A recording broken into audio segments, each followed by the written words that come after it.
अस्सलामुअलैकुम। आज हम 1.2 क्वेश्चन नंबर 3 सॉल्व करेंगे जो कि गिवन है। Right each radical expression as an equivalent exponential, यानी कि हमें उसकी एक्सपोनेंशियल फॉर्म में उसे एक्सप्रेस करना है जो हमारे पास रेडिकल एक्सप्रेशन यानी कि ये √5 जो गिवन है। अब हमें सिंपल क्या करना है, अपना सॉल्यूशन की हेडिंग देने के बाद जो हमारे पास रेडिकल इंडेक्स में जो हमारे पास नंबर मौजूद है उसे हम दूसरी फॉर्म में, जैसे कि हमने पिछले क्वेश्चंस में लिखा था, बस हम सिंपल क्या करेंगे, अपने अंडर रूट को, रेडिकल को एक्सपोनेंशियली फॉर्म में लिख लेंगे कुछ इस तरह से। आपको पता है कि जब अंडर रूट हमारे पास 1/2 के बराबर होता है तो अगर हमारे पास इंडेक्स में 3 होगा तो वो 1/3, और इसी तरह से अगर 4, 5, 6 कुछ भी गिवन है तो वो हमारे पास ऐसे ही चलता रहेगा। तो हमारे पास जो √5 गिवन है एज 3 पावर, उसको हम क्या कर लेंगे, एक्सपोनेंशियल फॉर्म में लिख लेंगे। इसके बाद हमारे पास इसका जो स्क्वायर मौजूद है उसे भी हम लिखेंगे बड़े ब्रैकेट के साथ। अब हम क्या करेंगे, अपनी पावर को मल्टीप्लाई कर लेंगे। जब 2 पावर्स होती हैं या 3 पावर्स होती हैं तो हम सबसे पहले पावर्स को ख़त्म करते हैं। यहाँ पे हम पावर को मल्टीप्लाई कर लेंगे। सिंपली हमने क्या करना है, 2/3 हो जाएगा। ये 2 जब इससे मल्टीप्लाई होगा तो ये बन जाएगा। बस इससे ज़्यादा ये मज़ीद सॉल्व नहीं हो सकता, इसलिए यहाँ पे ये आंसर ख़त्म हो जाएगा। आपकी मर्ज़ी, आप ब्रैकेट लगाओ या ना लगाओ, ऐसे भी आप लिख सकते हो, क्योंकि ये मज़ीद और सॉल्व हो नहीं सकता। ये हमारे पास पॉइंट में वैल्यू चली जाएगी और हमें पॉइंट में नहीं, एक्सपोनेंशियल फॉर्म में लिखनी है, इसीलिए हम यहाँ पे इसको स्टॉप कर देंगे। अगेन वही तरीके से हमारे पास पार्ट 2 मौजूद है। पार्ट 2 में हमारे पास जो इंडेक्स है वो 4 गिवन है।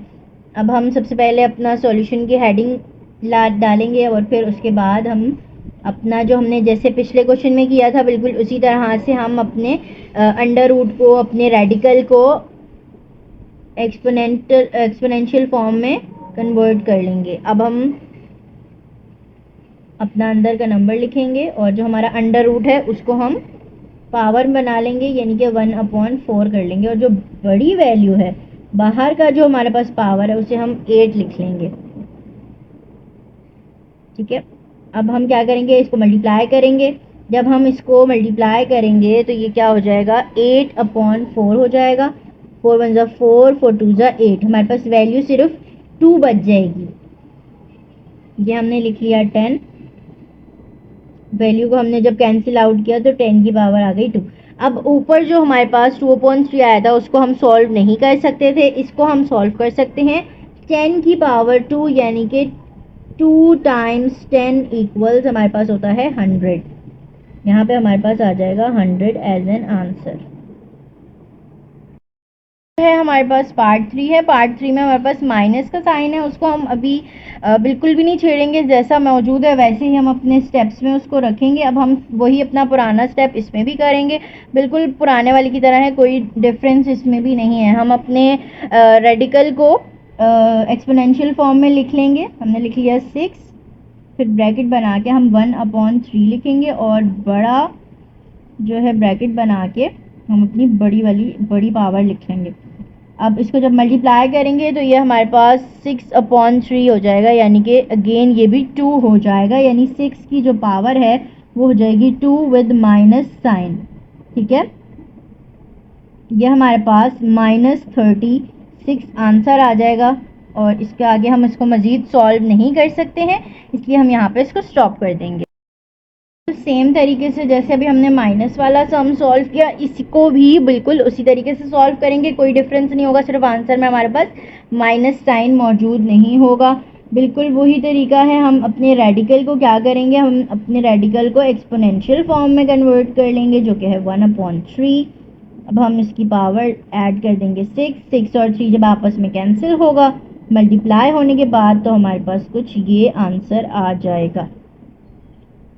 अब इसके बाद हमारे पास जो है वो नेक्स्ट पार्ट है, पार्ट 5, माइनस साइन के साथ है। बिल्कुल वही सम है जो हमने सबसे पहले सॉल्व किया था,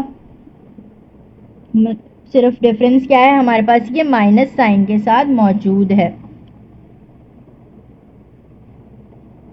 बिल्कुल उसी तरह से सॉल्व करेंगे, कोई डिफरेंस नहीं आएगा। अपनी जो हमारा इंडेक्स में जो नंबर मौजूद है उसको हम क्या कर लेंगे, एक पावर बना लेंगे। एक्सपोनेंशियल फॉर्म में लिख लेंगे, सॉरी ये माइनस इसके अंदर ही आएगा, ठीक है। उसके बाद जो है हमारे पास जब हम इसको मल्टीप्लाई करेंगे तो ये 2/3 हो जाएगा और साथ में माइनस साइन आ जाएगा, ये यहाँ पे हमारे पास आंसर कंप्लीट हो जाएगा। इसके बाद दोबारा हमने जो सेकंड पार्ट सॉल्व किया था वैसा ही पार्ट 6 मौजूद है विद नेगेटिव साइन। इसमें भी कोई चेंजिंग नहीं आएगी, सिर्फ क्या हो जाएगा हमारे पास आंसर में माइनस साइन ऐड हो जाएगा। 10 की जो हम पावर करेंगे वो उससे कर देंगे 1/4, यानी ये 4 हमारे पास चेंज हो जाएगा और बाहर हमारे पास आ जाएगा 8, ठीक है। अब हम क्या करेंगे, 8 और 4 को सिंप्लीफाई करेंगे तो 4 1 ज़ा 4, 4 2 ज़ा 8, 10 की जो पावर है वो हो जाएगी 2 विद माइनस साइन, यहाँ पे 100 आ जाएगा विद माइनस साइन और यहाँ पे हमारे पास एक्सरसाइज 1.2 का क्वेश्चन नंबर 3 ख़त्म हो गया।